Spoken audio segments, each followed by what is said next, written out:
বাংলাদেশের সংখ্যালঘু নির্যাতন এবং ইসলামিক খিলাফতকে কেন্দ্র করে ভারতীয় সংবাদ মাধ্যমে যুক্তরাষ্ট্রের গোয়েন্দা প্রধান তুলসী গ্যাবার্ড যে মন্তব্য করেছেন তার প্রতিবাদ জানিয়েছেন অন্তর্বর্তীকালীন সরকার। সরকার সোমবার রাতে এক বিবৃতিতে বলেছে, আমরা গভীর উদ্বেগ ও হতাশার সঙ্গে তুলসী গ্যাবার্ডের বক্তব্য লক্ষ্য করেছি, যেখানে তিনি বাংলাদেশের ধর্মীয় সংখ্যালঘুদের নিপীড়ন ও হত্যা করা হচ্ছে বলে অভিযোগ করে বলেছেন, ইসলামপন্থী সন্ত্রাসীদের হুমকি এবং বিভিন্ন সন্ত্রাসী গোষ্ঠীর বৈশ্বিক তৎপরতা একই আদর্শ ও লক্ষ্য দ্বারা পরিচালিত হয়। সেই আদর্শ ও লক্ষ্য হল ইসলামপন্থী খিলাফতের মাধ্যমে শাসন করা। তুলসী গ্যাবার্ডের এই মন্তব্যে বিভ্রান্তিকর এবং বাংলাদেশের ভাবমূর্তি ও সুনামের জন্য ক্ষতিকর উল্লেখ করে অন্তর্বর্তীকালীন সরকার বলেছে, বাংলাদেশ ঐতিহ্যগতভাবে শান্তিপূর্ণ ও অন্তর্ভুক্তিমূলক ইসলাম চর্চার জন্য সুপরিচিত এবং চরমপন্থা ও সন্ত্রাসবাদের বিরুদ্ধে লড়াইয়ে অসাধারণ অগ্রগতি অর্জন করেছে।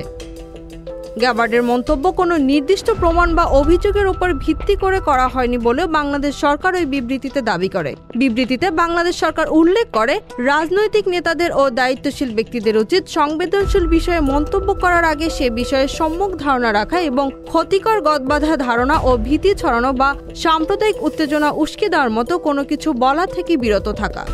Z news, Dhaka.